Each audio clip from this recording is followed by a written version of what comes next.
Hey, what is up guys, and welcome back. So today we're going to be testing the latency of the Runcam Mini Swift 2. So this is going to be really interesting. This is the PAL version, 2.3mm lens, and it comes in this combo with this DVR. Now this DVR is really nice. It has a couple features that should be mentioned, to be honest. One, it doesn't add latency. I've already tested it.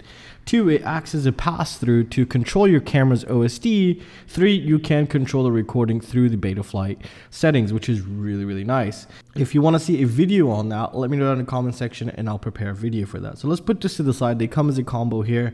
It's a bit pricey. It's around 30 to 40 bucks. So let's go ahead and see what we get here before we start testing. So here we got the mini. So this is the mini size. Remember that we have three different sizes. We have micro, mini, and we could call it the HS1177 type size. So this is the mid-range size here, and usually they do provide an adapter. Now if we take a closer look at the bottom, we see it takes 5 to 36 volts ground, the video, VBAT plus, and ground. Now VBAT plus is very important here. If you don't have an OSD on your quad or your airplane, then you would put your battery voltage here because it'll act as an OSD to give you your battery reading, which is really nice. OSD is to control the OSD menus as well as the settings of the camera here. Now let's go ahead and go down the line in the box. We get a little paper from Runcam.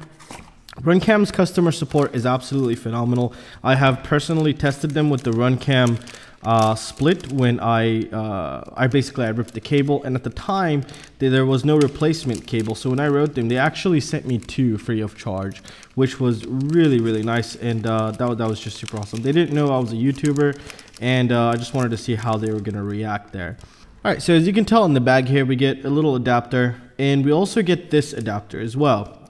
This transforms the camera from a mini to an HS1177 type camera. So if your frame cannot fit mini cameras, then you would set up this little attachment, and now you'll be able to put it like any other camera. It's held together with two screws here, and then you have a lot of mounting holes. So for specific angles or different types of frames, this will fit just fine. We also get our hardware, our wires, our OSD, and just everything else that you'd usually get in a camera box. So now I'm going to go ahead and prepare the testing setup so we can see its latency with the LED turning off as well as turning on, and see how well it's going to perform. Alright guys, so what are we looking at here? Now we're looking at the bottom line. As you can tell, when it goes down, that means the LED turned off. When it goes up, the LED turned on.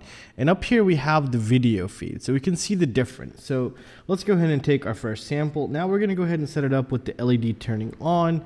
Usually with the LED turning off, we get slightly more latency on some cameras. I think it's due to the exposure levels and the wide dynamic range, so we can't really see that in the signal here, but we can get a clear representation of how fast the camera is actually being executed. We can actually see if it's a CCD or a CMOS, rolling shutter or not.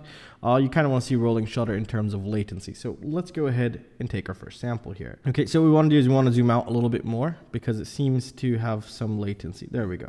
Alright, so as we can tell here, it doesn't seem to be running a rolling shutter, but it's still too early. Now, you see these spikes here at the last part of each half a frame. This is the OSD information that's being right there. So if you think like, what the hell are these lines here? This is the OSD information. This is, you know, for example, the horizontal, this is like the odd lines, and this is the even lines, because two of these equals one frame. So as we can tell, the LED turned on here. And now I think we should consider it fully registered around here, but we'll check both of these. So we can say it fully registered around 23 milliseconds. That's quite a lot actually. And if you wanted to do this here, that was around 4 milliseconds. So I am personally considering this around 24 milliseconds, 23 milliseconds. But this is only the first test. So let's go ahead and grab another test and see what we come up with. I think it's going to be pretty consistent. 23 milliseconds. When it really soaked in all that light, and then here we had around 3 milliseconds.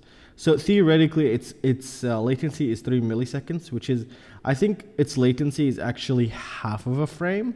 So for example, you know, the thing happened in this frame, you're not going to see it on this half a frame. You're not going to see it until a full frame later, kind of, in a way, because this is a half a frame which kind of picked up most of the information, and then this is another half a frame where it really picked up all the information, and here's the other half a frame where it picked up everything. So these are the visible ones that you're going to see. So its latency is, I would say, quite large compared to other cameras in the market. I don't know what they were thinking here. I was really hoping to see a lot fast. Ooh, this one's really bad. So the reason why this latency is really bad, this test right here, is because the LED turned on in the beginning of a frame. So this is, I don't think this is a CMOS camera, to be honest, but I could be wrong. I haven't double checked it. As you can tell, it picked up right at this frame. This whole frame completely ignored that the LED turned on, showed up slightly here, and then it showed up fully here. So that's half a frame gone, half a frame somewhat picked it up, and another half frame where it really picked it up. So we're not seeing the rolling shutter type of things where, you know, the LED would turn on and just a small couple milliseconds down the same half a frame, the LED got picked up. So it does have some latency compared to other cameras, that's for sure here. Now let's take a couple more samples before we jump into the LED turning off. Usually we see an increase in latency. So here it was pretty terrible, 18 milliseconds, and to fully register was around 38 milliseconds. Now above 35 milliseconds for me personally is a no-go zone. If I knew a camera is going to be performing that slow, I would only put it on an airplane, but I wouldn't put it on a quadcopter, especially if you're racing.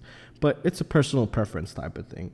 Now let's go ahead and switch over to the LED turning off here, and we'll see how well that does there. Could be consistent, or hopefully we don't get a lot longer, what is it called, latency. All right, so it seems to, on the LED turning off, that it's doing better, as you can tell here.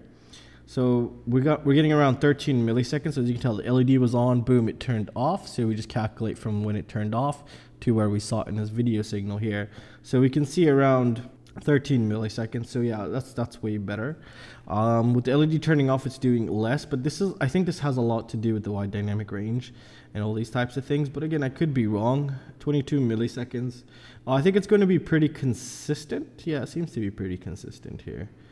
So it really picked up it noticed the change around here, to be honest, 6 milliseconds, but to fully register it was around 25 milliseconds. Under 25 milliseconds is still a good zone. Here was a really nice one actually. So it registered around 9.6 milliseconds. So LED turning off is good. We didn't have an increase in latency. Yeah, it's good, but obviously there's better. I would consider this as an average one. The LED turning on was doing quite dramatically pretty slow. For example, before this I tested the Runcam Robin, which did really great. It was like 2 milliseconds on the LED turning on, and turning off I think was around 13 milliseconds, if not less, I don't remember, but it was doing a lot better than this. And for mini type cameras, I personally recommend FXT cameras. They're really quick. 2 milliseconds on off, which is really great. I mean, they're some of the fastest and best quality cameras I've used. I have a link to a couple down below. Also, this is great as well if you're looking for this camera. Just do expect some latency. It's not really bad latency, but you will have some latency. And again, I really hope you guys enjoyed the video. If I did help you make a purchase or avoid a purchase, it would be super awesome if you could use the links down below. Those greatly support the channel and enable me to keep doing videos like these. And well, that's it guys. I really hope you guys enjoyed it. I'll see you in the next one. Peace out.